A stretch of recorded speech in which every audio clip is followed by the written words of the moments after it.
Mirá, y con la resma de hoja, viste que vos la utilizás tal vez en tu trabajo, tal vez tenés un comercio y también las necesitas utilizar. Bueno, de eso vamos a estar hablando. Y tenemos dos economistas que tienen todas las respuestas.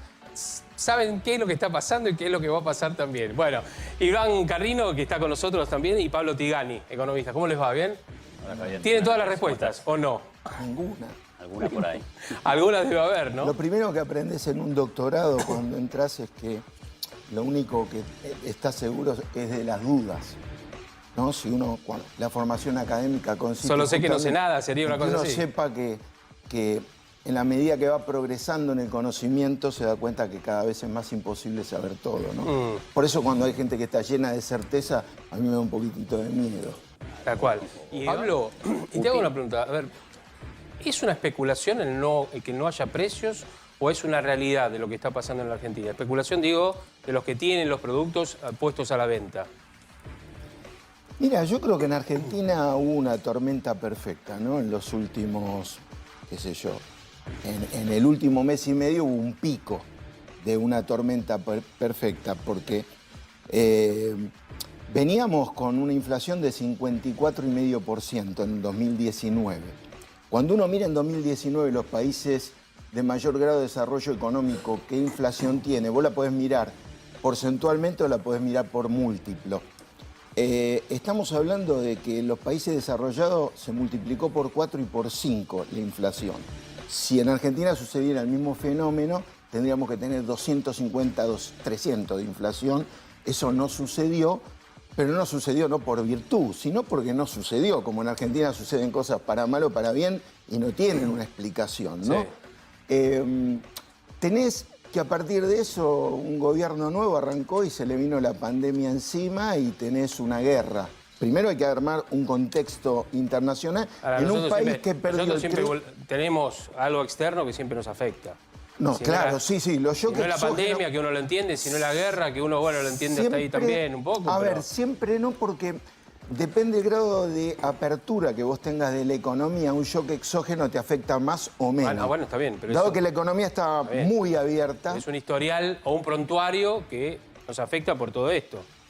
Sí, pero, por ejemplo, a ver, si vos tenés la economía que está abierta completamente como estaba durante los 90 y viene un shock, una huida de capitales de los países emergentes y de años 97, te digo un ejemplo para coincidir un poco contigo, de 280.000 millones de dólares pasa a 90.000 en un año y vos estás dependiendo de capitales, del ingreso de capitales, tenés un problema. Ese es un tipo de problema. Sí. Ahora, los shocks de precio, de los precios exógenos, los que vos no manejás, ¿qué es todo lo que no manejás? El precio de la energía, la tasa de interés, el precio de los commodities mismo que nosotros tenemos, no lo manejamos.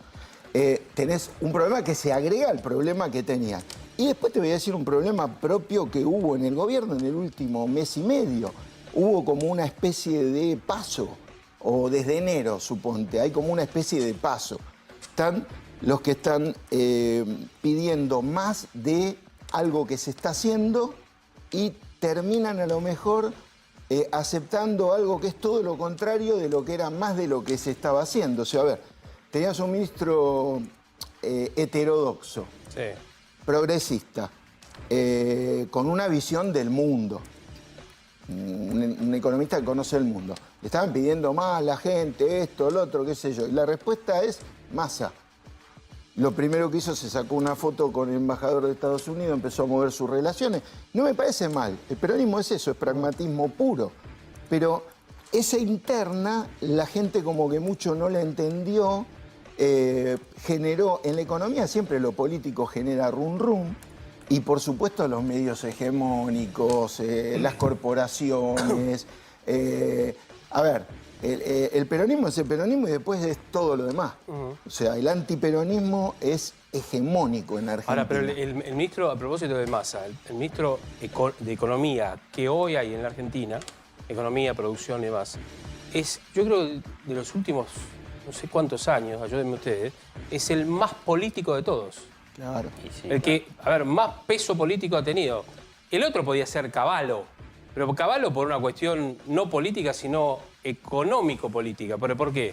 Porque tuvo todo lo que tuvo con Menem, después tuvo en la última etapa de la Rúa, pero se fue por la puerta de atrás y escapándole con un cacerolazo en ese lugar. No era un político él. Claro. Se transformó luego, que incluso fue candidato.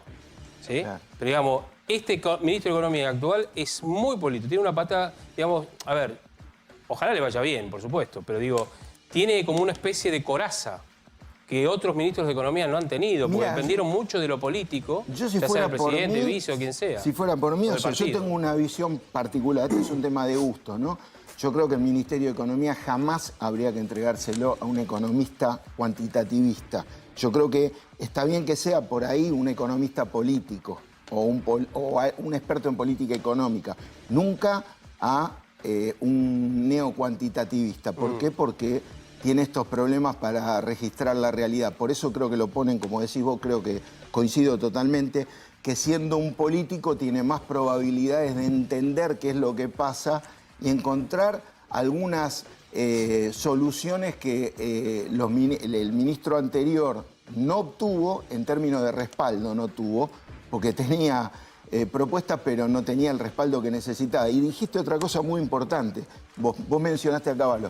Una cosa era el Cavallo que tenía a Menem de presidente con un respaldo absoluto, y otra cosa después con De la Rúa cuando vino a ver si salvaba las papas porque se quemaba todo, ¿no? Yo te pregunto, en una realidad media, podemos decir, alguien que tiene un poco de plata, no digo para comprar dólares siquiera, digo para aquel que dice, ¿pero qué hago?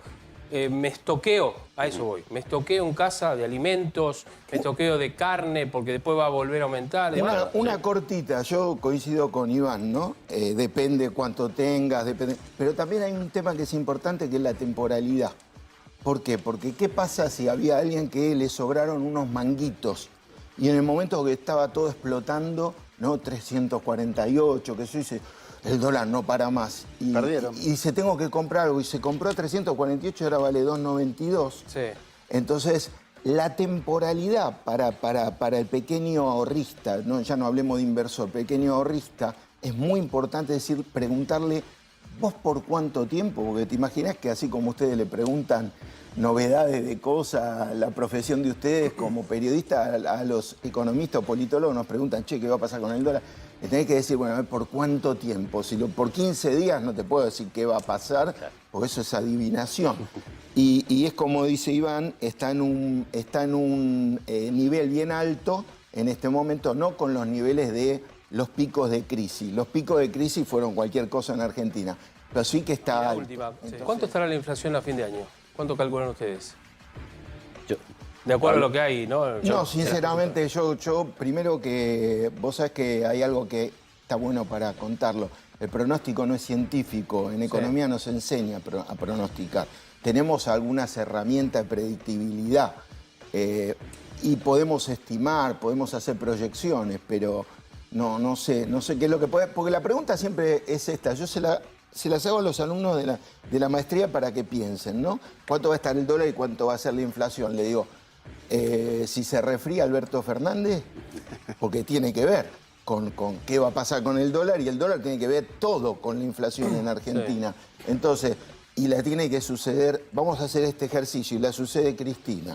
Si Alberto Fernández tiene oposición, y Cristina va a tener, no te puedes imaginar, si hubo incertidumbre en un mes y medio, lo que puede pasar. Entonces yo creo que los pronósticos no son razonables. Yo creo que la suba de la tasa de interés, aunque obviamente no fue en la magnitud que señalaba Iván en Brasil, que fue así un golpe bien fuerte como para parar la pelota y que se desacelere la actividad, fue alta, pero igual va detrás de la inflación, todavía no es positiva, así que no lo sé. Pablo, Iván, muchas gracias por haber venido, gracias por esta charla. Gracias, Javier. Gracias a ustedes. Muchísimas gracias.